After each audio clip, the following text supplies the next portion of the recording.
नमस्कार छात्रों, आज हम इस वीडियो में कक्षा 9वीं का 10वां पाठः जटायु शौर्यम इसका 5वां एवं 6ठा श्लोक पढ़ेंगे।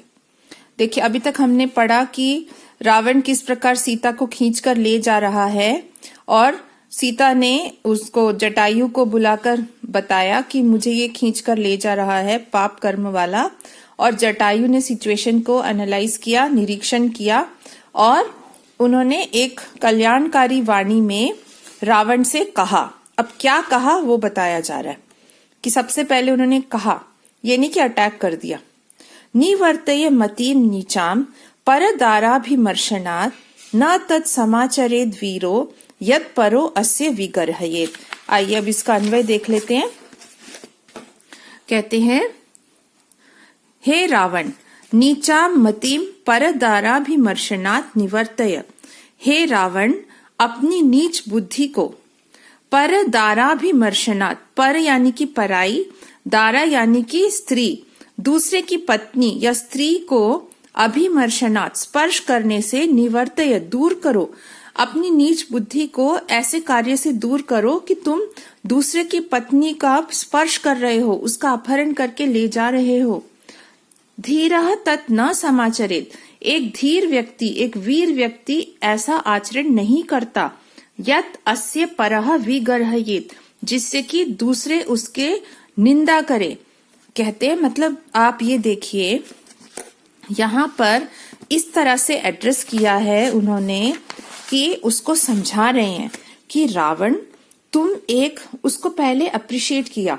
ये भी एक क्वालिटी है एक अच्छे लीडर की, कि वो अगर किसी प्रॉब्लम को एड्रेस करता है तो पहले उस व्यक्ति को अप्रिशिएट करता है, उसकी क्वालिटी बताता है। तो उसी तरह से जटायु पहले उसको कह रहे हैं कि तुम वीर हो। तो ऐसी गलत बात ऐसे वीर व्यक्ति को शोभा नहीं देता कि तुम क्या कर रहे हो, तुम दूसरे की पत्नी को स्पर्श कर रहे हो या उसको ले जा रहे हो। हमारे कल्चर में, हमारी संस्कृति में, पुराने ग्रंथों में बताया है कि हम पराई स्त्री को, मतलब पराई स्त्री को कोई ऐसे देखता भी नहीं था गलत नजरों से, ना उसको तो हाथ लगाना दूर बात। मतलब कहा जाता है कि इवन जैसे वनवास के समय राम और लक्ष्मण थे तो सीता उनके साथ थी, तो जैसे ये सीता को ले जा रहे हैं ना, फिर बाद में राम लक्ष्मण ढूंढने निकलते हैं तो कहते हैं, राम पूछते हैं, भाई देखो यहाँ पे कहीं सीता के पैरों के घुंघरू तो नहीं दिख रहे तुम्हें, या उसकी माला तो नहीं दिख रही, तो या उसके कोई कंगन पड़े हो। तो वो लक्ष्मण कहते हैं कि भाई भैया, मैंने तो कभी उनकी माला या कंगन देखे नहीं, मेरे तो हमेशा उनके चरणों में नजर रहती थी। मतलब आंख उठाकर देखते भी नहीं थे वो, इतनी रेस्पेक्ट होती थी स्त्रियों के लिए। तो कहते हैं यहाँ पे जटायु, भाई तुम ऐसा कार्य कर रहे हो, नीचाम मतीम, ऐसी नीच बुद्धि दिखा रहे हो, दूसरे की पत्नी का तुम अपहरण कर रहे हो, ऐसा करते हो, तुम तो वीर हो, and people look up to you. लोग तो तुम्हें, तुम्हारे राज्य के लोग और सब तुम्हें देखते हैं कि रावण जैसा व्यक्ति एक बड़ा वीर व्यक्ति है। सोचो तुम्हारी रेपुटेशन कितनी खराब हो जाएगी, तुम्हारा सम्मान जो आदर है वो सब समाप्त हो जाएगा, दूसरे तुम्हारी निंदा करेंगे। तो ऐसे कार्य से तुम बचो। तुम ये देखो कि तुम्हारे इस गंदे घिनौने कार्य से लोग तुम्हारे ऊपर हंसेंगे, ऐसा तुम्हें नहीं करना चाहिए। तो उसको बड़े प्यार से समझाया है पहले, ठीक है ना। अब देखिए, मति शब्द है आपके सिलेबस में, मतिम, यहाँ द्वितीय विभक्ति आ गई, नीचाम मतिम, विशेषण विशेष्य। पर दारा भी, दारा का अर्थ होता है स्त्री या पत्नी, निवर्ते लोट लकार है। न तत् समाचरेत वीरो, समाचरेत प्लस वीरः, यत् प्लस परः प्लस अस्य। विसर्ग के सामने अ आया है तो विसर्ग का ओ बन गया और अ बन गया, ये अवग्रह उत्व संधि, ठीक है ना। और ये है विधिलिंग लकार।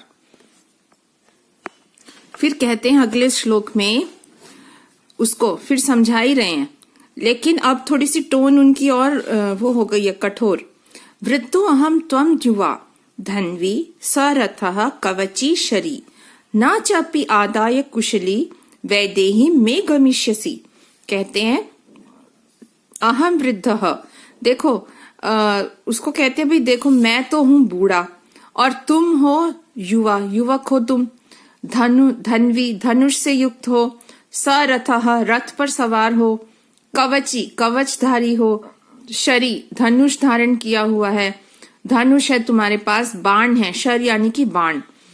फिर भी ना चापी आदाय कुशली वैदेही में गमिष्यसि, फिर भी तुम यहां से बचकर नहीं जा पाओगे, सीता को मैं तुम्हें ले जाने नहीं दूंगा, तुम मेरे हाथों से नहीं बच पाओगे, ये मतलब है। देखिए, अहम जटायु वृद्ध, अपने बारे में कहते हैं, दो you are having a better position, मैं तो देखो तुम्हारे सामने कुछ भी नहीं हूं, मैं तो वृद्ध हूं।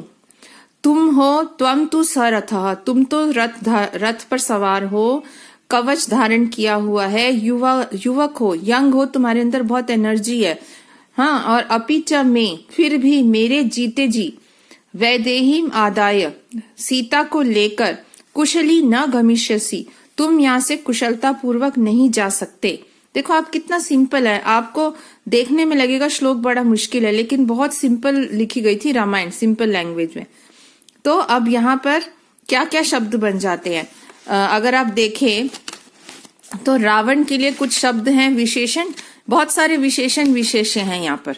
क्या क्या शब्द आए हैं देखिए, ये वृद्ध, वृद्ध किसके लिए प्रयुक्त हुआ है, ये हो गया जटायु के लिए, और वृद्ध का ऑपोजिट हो गया युवा, और रावण के लिए एक हो गया युवा, धन्वी धनुषधारी, सरथः रथ पर सवार, कवची कवचधारी, शरी जिसके पास बाण हो।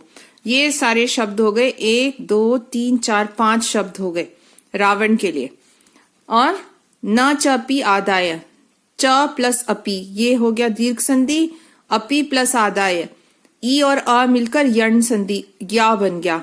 हाँ, और आदाय ये हो गया आ उपसर्ग दा धातु ल्यप प्रत्यय। कुशली वैदेहीम, यहां से कुशलता पूर्वक वैदेही सीता के लिए आया है। मैं गमिष्यसि, तुम यहां से नहीं जा सकते। तो बस ये बन गया यहाँ पर सिंपल, कुछ भी नहीं है, बहुत आसान श्लोक है। कि देखो, एक तो उसको पहले सॉफ्टली बताया कि ऐसा कार्य मत करो जिससे कि लोग तुम्हें निंदा करें तुम्हारी। अब उसको समझाते एक और थोड़ा सा स्टर्न उसमें वार्निंग देते हुए कि यहां से तो मैं तुम्हें ऐसे जाने नहीं दूंगा, ये बता रहे हैं। ठीक है, अब उन्होंने क्या किया, अब अटैक शुरू होता है। तस्य तीक्ष्ण नखाभ्याम तु चरणाभ्याम महाबलः चकार बहुधा गात्रे व्रणान पतग सत्तमः। तो आइए इसका अन्वय देखते हैं। मतलब ये समझिए आप, ये चित्र देखकर कि पता चल रहा है आपको, उन्होंने उस पर अटैक किया, पहले उसको समझाया, अब उस पर अटैक किया। क्या किया, महाबलः पतग सत्तमः। अब ये जटायु के विशेषण है, महान बल वाले और पक्षियों में श्रेष्ठ। जटायु ने तीक्ष्ण नखाभ्याम, तीखे नाखूनों वाले, चरणाभ्याम, अपने पैरों से, जो आपको पता है कि ये जो पक्षी होते हैं उनके कितने शार्प वो होते हैं, क्लॉज, जो आपने साइंस में पढ़ा है, वो आज आपको यहाँ काम आ रहा है। तीखे नाखून होते हैं उसमें, शार्प क्लॉज, उससे तस्य गात्रे, उसके शरीर पर, किसके शरीर पर, रावण के शरीर पर, बहुधा व्रणान चकार, बहुत बार चोट की, व्रणान यानी कि घाव, उसको बहुत इंजर कर दिया। वो महाबली, मतलब आप ये ताकत थी कि उन्होंने रावण को अपने तीखे नाखूनों से घायल कर दिया। ये देखिए यहाँ पर दिखाया ना चित्र में, यही चीज बताई गई है। तो इसमें से क्वेश्चन बन सकता है कि जटायु काभ्याम रावणम बहुधा चकार, तीक्ष्ण नखाभ्याम चरणाभ्याम। और जटायु कीदृशः आसीत्, महाबलः, कैसा था, महान बल वाला। और रावणम कुत्र व्रणान चकार, कहां पर उसको प्रहार किया, गात्रे यानी शरीर पर। कान चकार, क्या किया, व्रणान यानी घाव किया उस पर। तो ये सारे शब्द बन जाते हैं। अब नेक्स्ट देखते हैं। अब यहाँ पर ना ये देखिए आप, नखाभ्याम और चरणाभ्याम, तृतीय विभक्ति द्विवचन का प्रयोग है। ठीक है, नाखून, 2 नाखून और 2 पैर, उस तरह से बताया गया। तो अब इस वीडियो में हाँ, ये शरीर जो है, शरीर के लिए शब्द है गात्रम। तो पतगसतमः वही खगोत्तमः, ये उनके लिए, जटायु के लिए आ जाता है पक्षियों में श्रेष्ठ। तो इस तरह से यहाँ पे ये 3 श्लोक आपको आशा है समझ आ गए होंगे। धन्यवाद।